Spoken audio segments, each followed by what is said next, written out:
It all started with a very simple idea. Tell the stories of how successful middle market CEOs made it to the corner office.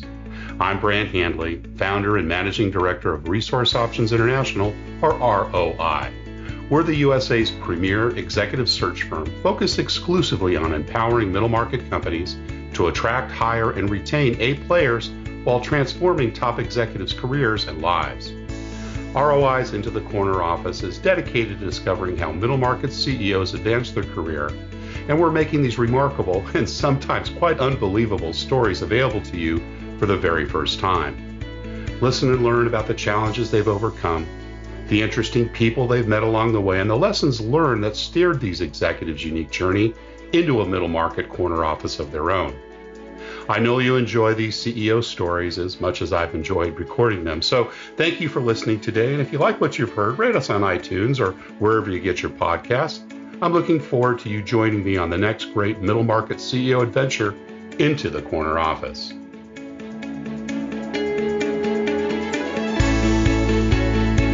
Today, my guest is Dean Harrington, the founder and CEO of Shamrock Home Loans, one of the largest home lending companies in New England. Dean's role is to exemplify the company's 5 core values and to set vision and strategy for the staff to inspire and engage. Dean began his consumer finance career in 1984, and Shamrock now employs 75 people and has its corporate offices in the Providence area. Dean likes to remind people that Shamrock is God's company and that he was just the first guy to turn the lights on in 1989. Dean is married and has 4 children. Dean Harrington, welcome into the corner office. Thanks, Brant. It's great to be here today. Wonderful to have you here and learn a little bit about you. We haven't met face-to-face yet, although we're just a few miles away up in the Northeast. And as folks are listening to this, we're about 8 weeks into quarantine here, and we're all going a little bit nuts in some ways. But also, as Dean had mentioned before, we're just so grateful. We know that so many people of you out there are suffering, and we hope that today is a day where things are perhaps looking better and brighter for you. And we're really looking forward to hearing Dean about his background and his story. And hopefully, I'm sure, knowing his personality, we'll have some humorous moments as well. So, Dean, we always like to get started about your early years. Tell us a little bit about where you grew up and what your family life was like. And I'm going to share a fact with everyone that may not come out because I do follow Dean's weekly huddle.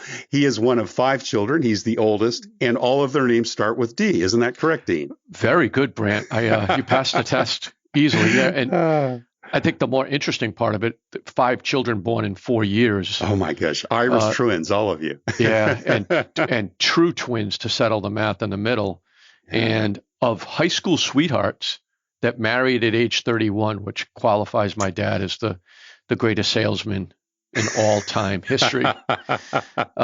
We grew up just outside of Providence. Yeah. In a typical, if I can say that, Irish Catholic background. Sure. Dad was a working man, blue collar, white collar. What was his background? Dad was a fascinating guy. My dad was a salesman with Procter & Gamble. Oh, really? He was, he was a P&G guy. He was. I am too, by the way. I spent my first 10 years of my career there, so got a lot of respect for Proctoids. Yeah, they do a phenomenal job in hiring. They do. I've got to say, I've met so many gifted people over the years. And my dad was interesting because he was not a college graduate, and he was not qualified for the job, but he pestered them and was willing to take a northern Vermont territory. Sales territory, which nobody else wanted probably, right? No, nobody else wanted to work in Canada. So, oh, good for him. What division was he in? What kind of products was he selling? Food products. So food and paper was merged back then, I think. So we had plenty of Charmin around, and we had Pringles before everyone else did. Right. So yeah, he was quite a guy, and he ran the local Boy Scouts and Cub Scouts, and because he did that, the local affiliates met in church basement.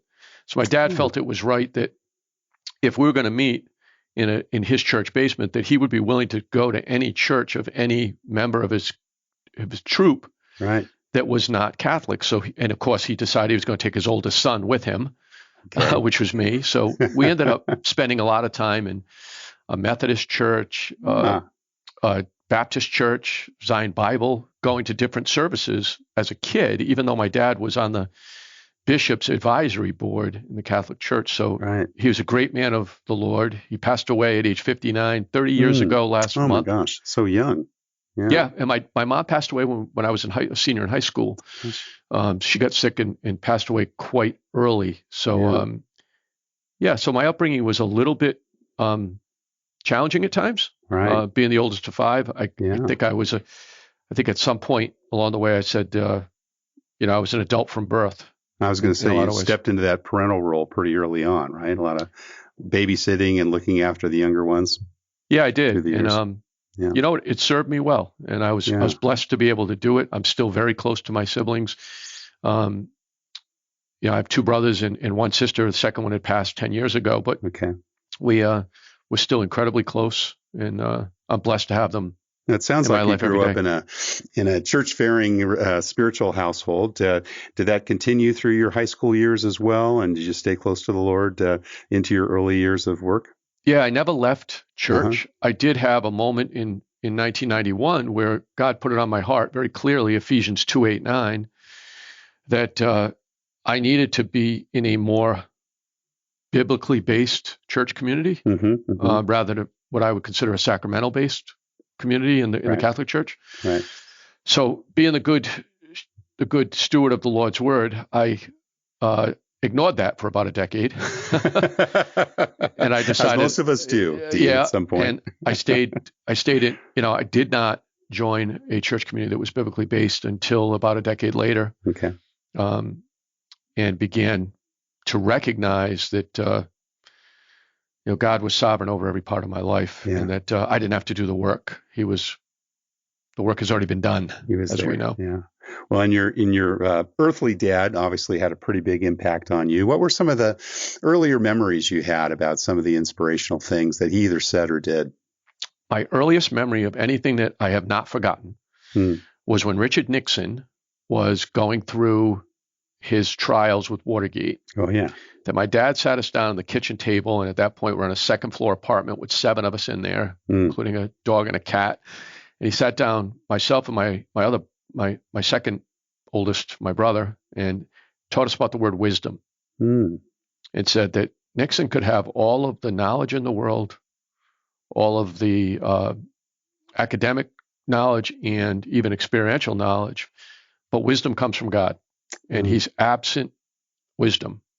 And I'll never forget that. I was 11 years old when he said that to me, or 12 years old. And so that was a big part of my dad's teaching to us was wisdom, and it comes from God, and you need it or you're going to stray and get in trouble. Yeah, very good. Any other people that were inspirational to you in your early years, a former coach or a teacher, or maybe, someone from the church that you remember that also provided some good insights and direction early on? I would say the next group of people that really influenced me was when I was in high school. I was not a good student. I was a decent student through middle school, but we had a really difficult period in my parents' marriage with a lot of drinking and a lot of turmoil that I found myself breaking up a lot of nights, playing the oldest role. And so there was a lot of chaos, and school became a place where I felt exposed, that other people have normal families and I don't.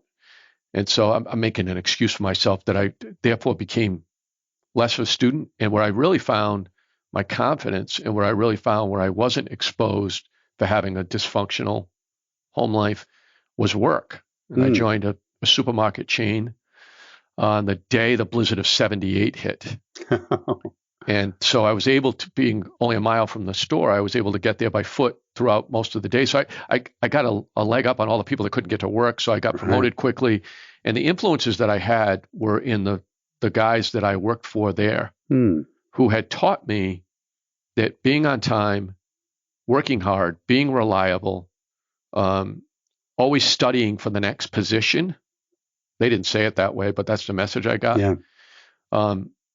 Was very formidable. I stayed at that job for 8 years and 9 months. How old? You 14, 15 years old, or? I started there when I was 15. Wow.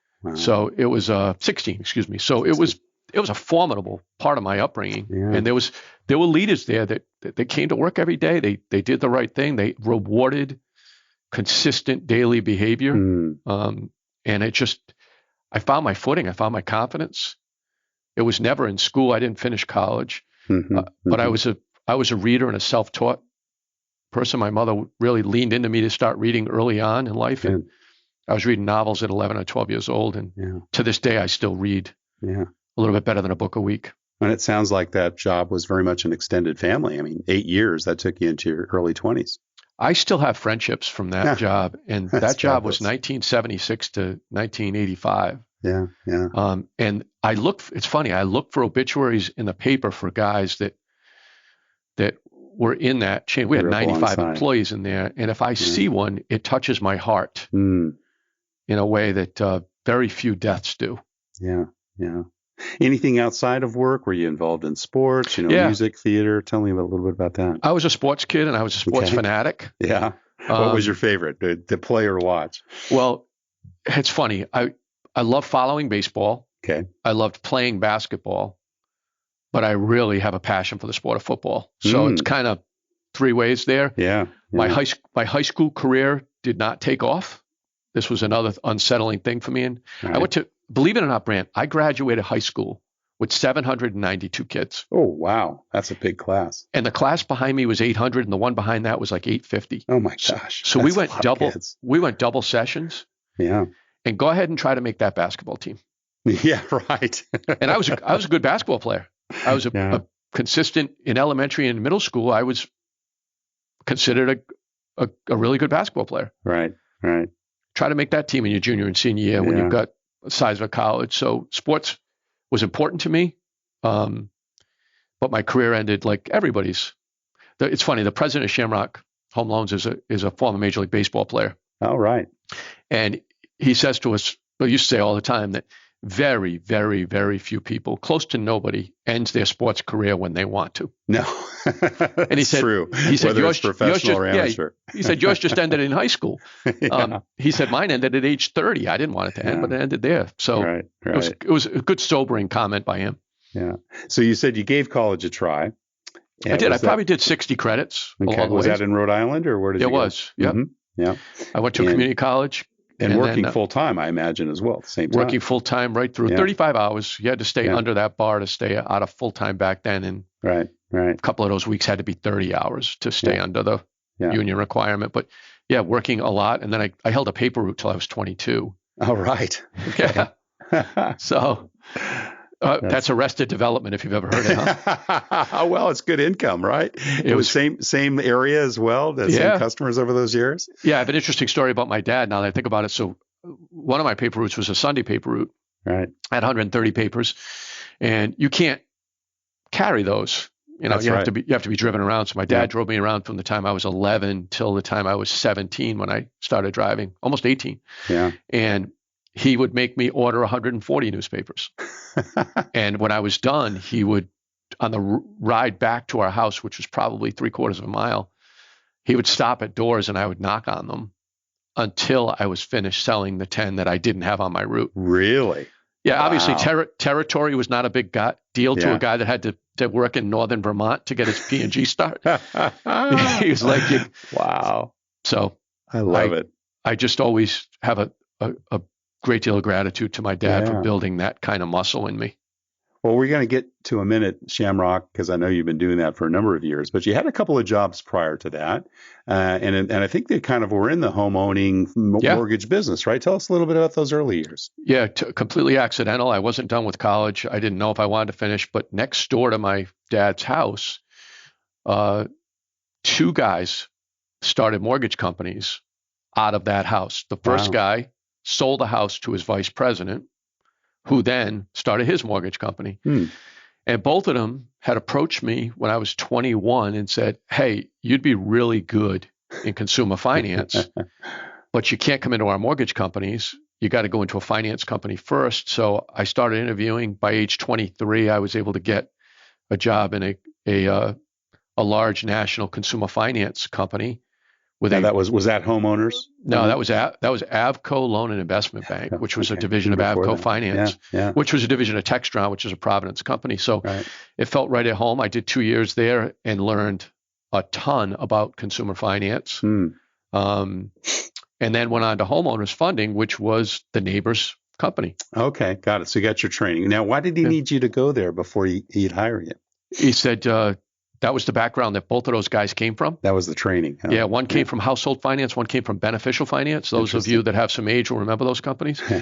And they believed it was the formidable minor leagues for consumer finance. And, ultimately they were right. I mean, the first thing you learned was you did collections first because they taught you that if you touch a hot stove, maybe you'll learn about cooking. And if you had to collect loans, because they were behind, they were probably not loans well made. Right. So that when you did have some approval authority, you had some knowledge.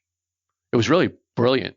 Yeah. And it's the thing that's actually absent in my industry now because it's been so securitized and loans get sold down the pipeline. There's no collection focus to it. Right.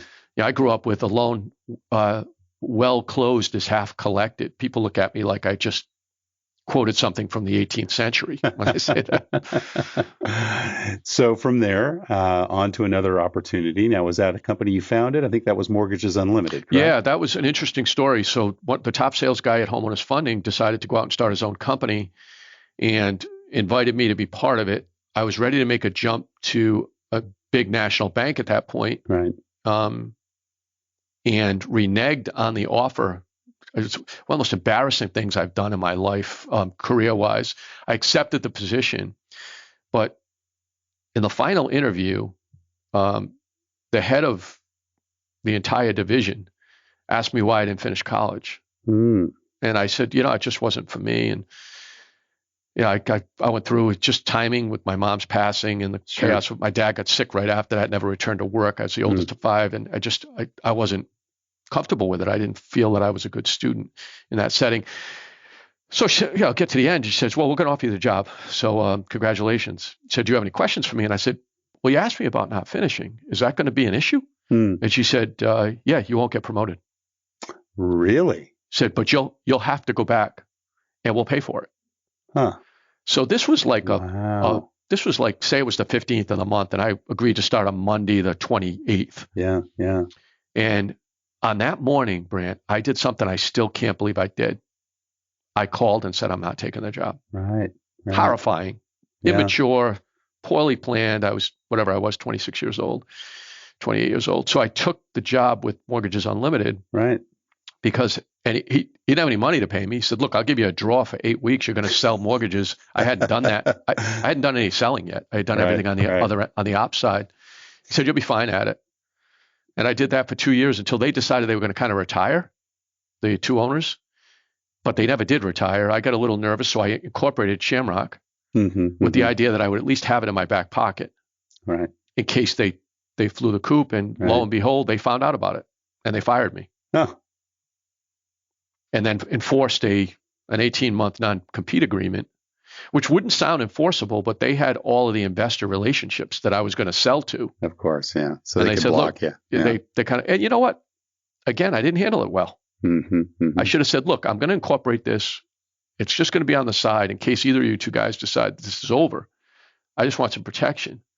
But I didn't do that. I just did it on the side, put it in the desk. It was a year later that they found out. It's kind of funny. They didn't find out when I did it. They found out when the renewal for my license came up. The state sent the renewal to their office instead of mine. Right. So what's this? Oh. So Shamrock was born in a storm. Yeah. I sat out 18 months, did a bunch of odd jobs, everything from 1-800 teddy bears to working in the banking crisis as putting little QR code stickers on. They wouldn't be QR codes then. They were the stickers, the things you see in grocery stores on items on every single piece of paper involved in every file with a banking collapse. Wow.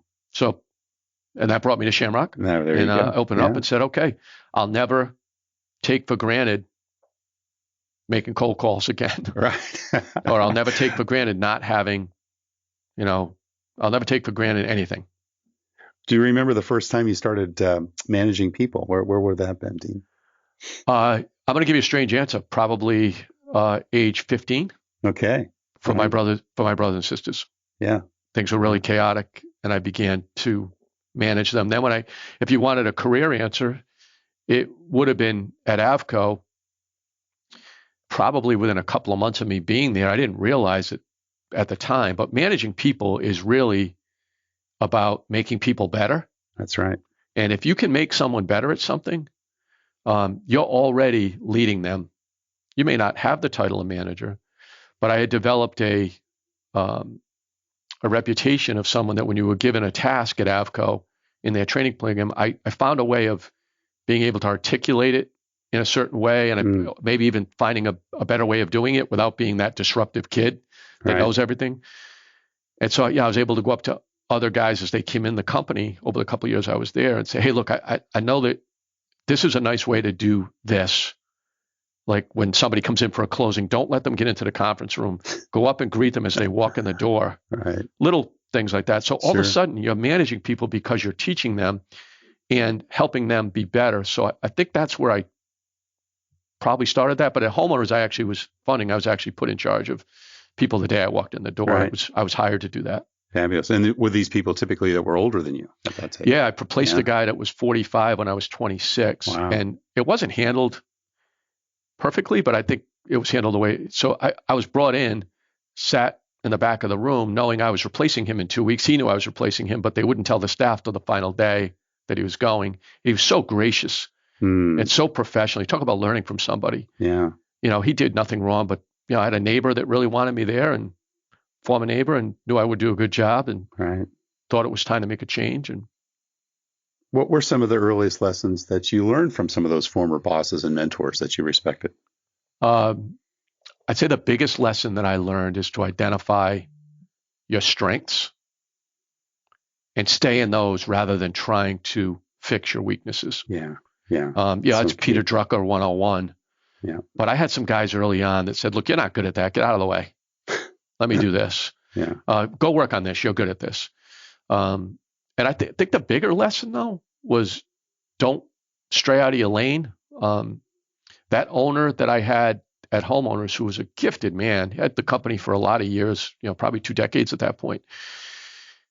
He would come in and try to tell underwriters that they weren't making a good decision on a loan when he hadn't touched a loan in 15 years. Wow. And so he became that guy. So I said, look, one of the things I'm going to learn when I have my own company or I'm leading people is I will not try to be an expert where I am no longer an expert. We both know this, right, in business, that to get to an executive role and to do it for a long time, you have to atrophy some of your knowledge. That's right. Either through purposeful delegation or moving on to other things. So, I'm in a home lending business right now. I can't underwrite a loan. I can't even process a loan right now. I haven't done it in 20 years. You wouldn't want to. I wouldn't want to, but I don't try to. Right. And I don't try to go tell my managers that you're making a bad decision with that. So that's the lesson I learned.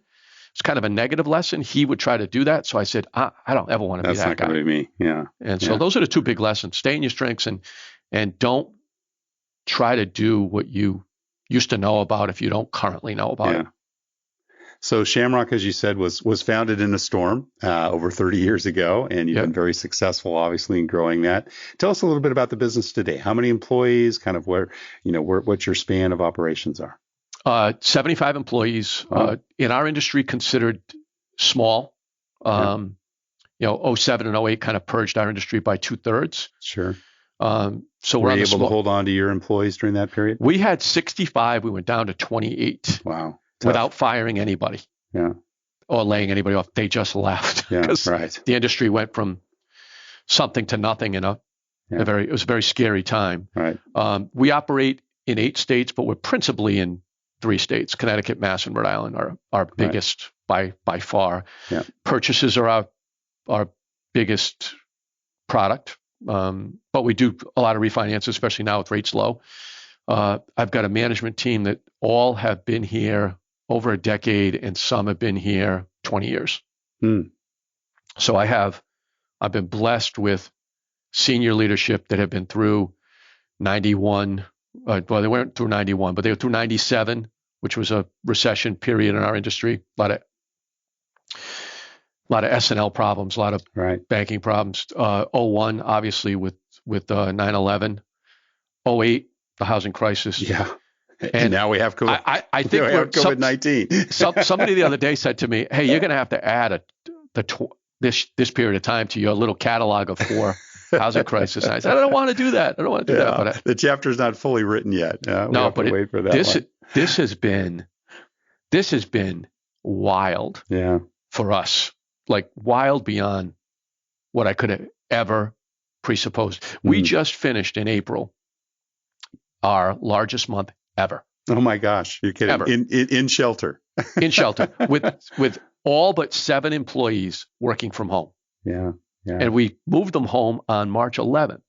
But if you think about it, the last 4 months have been 5 months really have been very high volume. Right.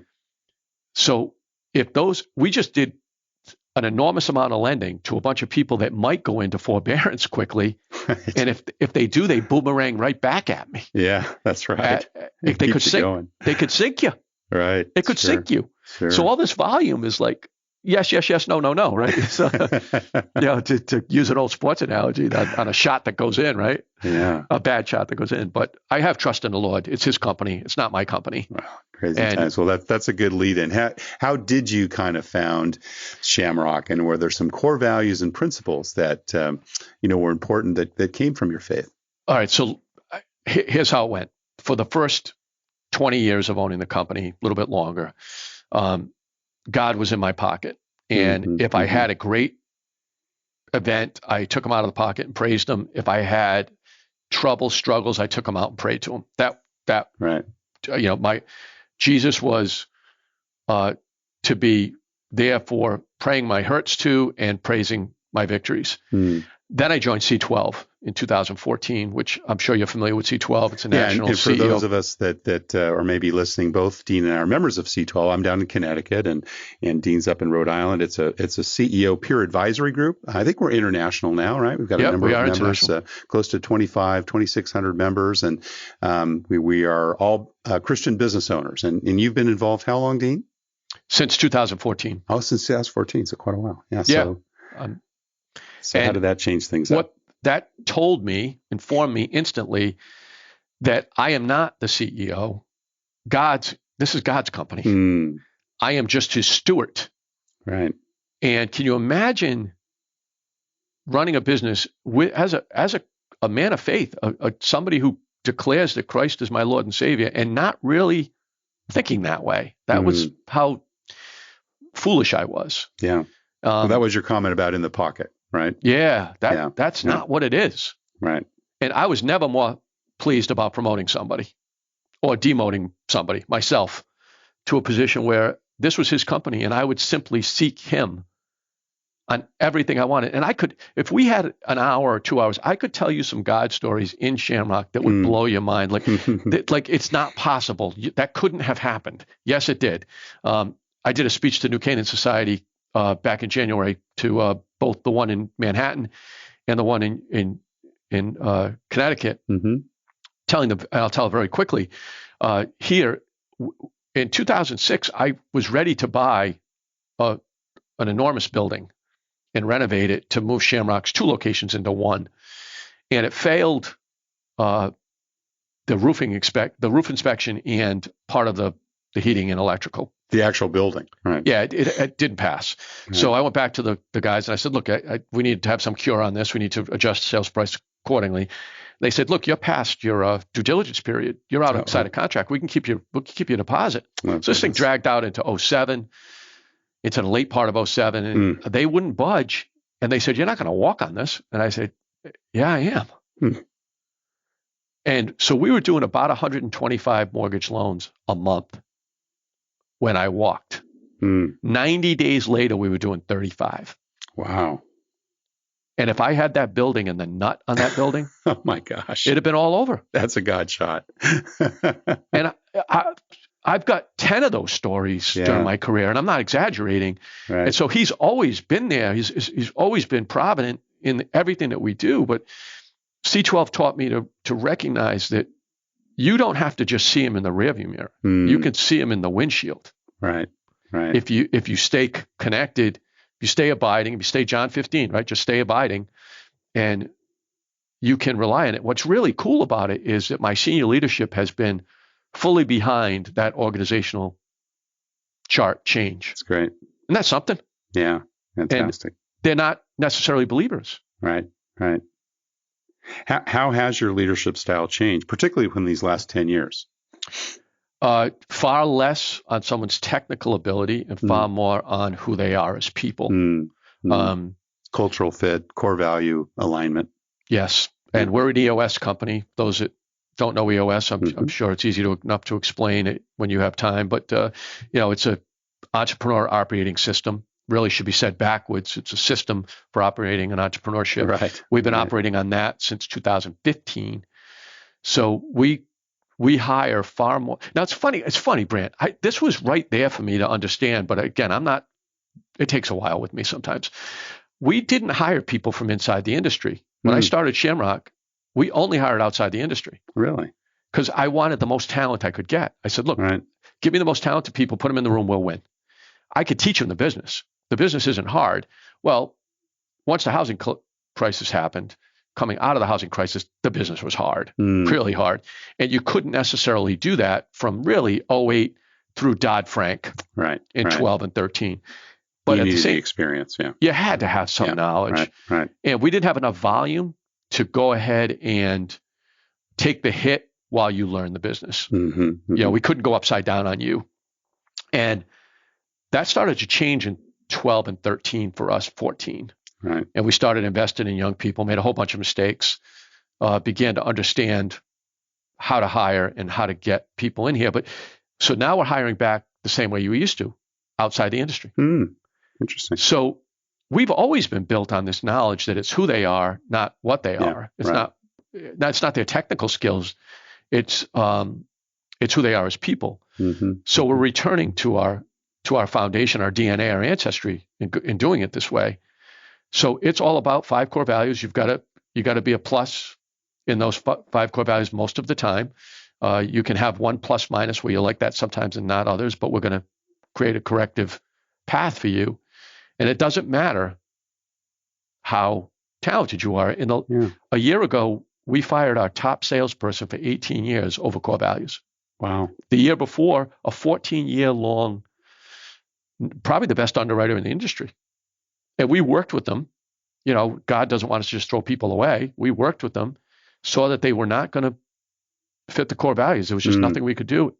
And we took the step of firing them. The industry thinks we're crazy. Tell us about your core values, Dean. We have 5. You could have it. We don't pick 5 just because there were 5. What we did is we did them in typical EOS style. Is we identified the people over the years that have succeeded the most, and we said, all right, what characteristics do they have in common? And then we've reworded them differently at times. But so one of the core values is consistent daily demeanor, which we define kind of as be approachable, be somebody that's approachable. Another one is positive influence. That is not positive attitude. Positive influence is be someone that makes others better. Another one is server's heart, which we consider to be someone that's willing to listen and able to share. Because we think both things are important to have a heart. If you're just sharing all the time, it's all about you. If you're just listening, you're not interacting. There's no vulnerability component. Another one is intellectual curiosity, which is somebody that we want to love to learn. That learning is critically important, especially for people that have never been in our business, right? You've got to love to learn. And the final one is resourcefulness, which we define as be able to defend all the work you've done to get an answer before involving someone else. Really self-starting, right? In that regard. Yeah, don't come in and say, hey, what's the guideline on cash out on a Fannie Mae loan right now with a 680 credit score and a 40% debt ratio. Right. The question you're going to get is, did you look it up in the Fannie Mae guidelines? Right. I couldn't find it. Did you Google it? And that really comes from And by the time you get to that second question. So that you're not, because remember, what are core values? Core values are what do we expect of one another. Sure. And they're there, they define your culture. They are your brand. So my biggest job in this company is to be the core value warrior. WAR, not WR. Right. I've got to make sure that what we expect of one another is held up tight. So I've got 75 people here. If I bring in number 76, I'm promising the other 75 that I found someone that will play right in the sandbox. Right. And that will meet our core values. If there's someone that's not resourceful and they need to go to 8 other people to get something that they could have learned themselves, we dismissed a person 3 months ago on this. And where it was relevant is using the Shamrock All email, which hits all 75, to ask questions that you could have looked up and been told, look, you can't do that. Right. And then not doing that, but saying, all right, well, I got the answer from Mary, but I'm now going to go ask Ron, Brett, and Morgan just to be sure. Right. That's a violation of resourcefulness. Yeah, absolutely. It's also a violation of a few other things. But, bothering other people when they should be doing other work. Well, positive influence. We define that as making people around you better. How did that make anybody better when you just did that? Yeah. So, Dean, one of the things that we spoke about when we first spoke a couple of months ago, planning the podcast, was how impressed I was with what I saw as your weekly huddle. And then I was led to learn that it's actually a daily huddle where you literally get in front of all 75 folks and you share, about a minute or two of your background and your thoughts for that day. And on LinkedIn, in fact, those of you that are listening, please go to Shamrock Home Loans on the LinkedIn company page, and you can see a whole series of Dean's weekly summaries. That's just such a brilliant way in terms of spreading company culture and making sure people understand what it's all about. How did you come around to that decision? How long have you been doing that, the huddle? Well, thank you. It'll be 2 years in September. Fantastic. I had felt a little disjointed from the staff, and we had just come through a couple of years where we really weren't progressing. And a lot of that had to do with the industry was a little bit flat. Right. The market was a little bit flat. Yeah. And I was restless. And we have several other offices, mainly with, 2 and 3 people in them. So I wasn't in front of everybody. So I said, look, I got a lot to say, and I just don't feel like it's getting said. And I don't think we're celebrating enough. So the huddle that you see that I do once a week externally is not quite the same as the one I do internally, pretty close. Internally, we read the closings from the day before. Of course. Yeah. And we go through our referrals, who we got referrals from, and we Facebook Live it to the rest of the company. There's about 50 of us are here, 70, 28 or 30 are outside the office. And you do that first thing in the morning? We do that at 9 a.m. 9 a.m. We bounced around time-wise. 9 a.m. is the time we're doing it right now. But during the COVID time, we've done it. We're just doing it Monday, Wednesday, Friday. So I do that. All I'm doing is covering those, and then whatever I have to pour into my company. I've got 30 plus years of experience. So as you see with the huddle, it's a different topic all the time. Right. And it's just trying to empty my cup. We think about filling somebody else's cup. That's not really our job. Because to fill somebody else's cup, you really have to know how full is it? Are they holding it with both hands? That's right. Have they already taken a big sip and they can't take anymore? What have they been drinking? So our job is to empty our cup. So all I'm trying to do at this stage of my career at almost 60 years old is say, okay, I got a lot to say. Let me just try to get it out in little pieces, 2 to 3 minutes. And then once a week, whatever one I did, I'll just recreate it for the public. Yeah. No, it's fabulous. I really enjoy it. I've been watching it, not every week, I must say, but regularly since you and I were connected on LinkedIn and had a chance to review that. I really think it's one of the best culture building exercises I've seen. Do you get a lot of good feedback from staff about it? And it's funny. I don't get much feedback from staff. Okay. But I get a lot of feedback from our referral partners and from people outside the building. Right. And I think it's the reason I don't get feedback from the staff, I think, is it's just starting It's part of what they, and it's accumulating. Yeah, sure. And I try not to do every huddle. Less of me is more of me. Right. I like to say my absence is my greatest contribution. So you bring in some of your other key staff. Yeah. So my daughter, who's the processing manager here, did the huddle this morning. Oh, cool. And she's 6 months pregnant. Yeah. with my first grandchild. So she handled that. And the other thing we do right after it, and I finish the huddle every day with it, prayer in the conference room. Mm. And so with this time, we're doing prayer by Zoom, and the attendance has doubled. Wow. That's great? Terrific. Yeah. What a terrific result. And of course, everybody needs that at this stage, right? Yeah, they do. I think they're recognizing it. Yeah, they're looking further and further. Well, Dean, the time has just flown by, but we always have one last question we ask all our CEO guests. And what career and life advice would you give to someone that maybe has their eyes on the corner office, or perhaps wants to be an entrepreneur like you and found their own company someday? I would say don't have your eye on the corner office, first of all. And I mean that sincerely, right? Because that won't get you to the corner office. So true. What'll get you to the corner office is making other people better. Making other people better means finding out what they need to improve on and go figuring it out. Never stop reading, never stop doing podcasts, never stop learning, and get up early. Get up early. There are very few successful CEOs in the business world. In other areas, they probably are, that are sleeping until 7:30 or 8 o'clock in the morning. Yeah. Fantastic. Well, Dean Harrington, founder and CEO of Shamrock Home Loans, thank you so much for sharing your journey into the corner office. Brett, it's been great. You've been a joy to spend some time with. Thank you. Thank you for listening to Into the Corner Office with Brant Hanley. We hope you enjoyed hearing our guest CEO story as much as we did. If you want to hear more CEOs reveal their journey into the corner office, please subscribe via iTunes and tell your friends and colleagues. For more information about Brant, Resource Options International, and the mighty middle market, visit www.goforroi.com. We look forward to having you join us for our next episode.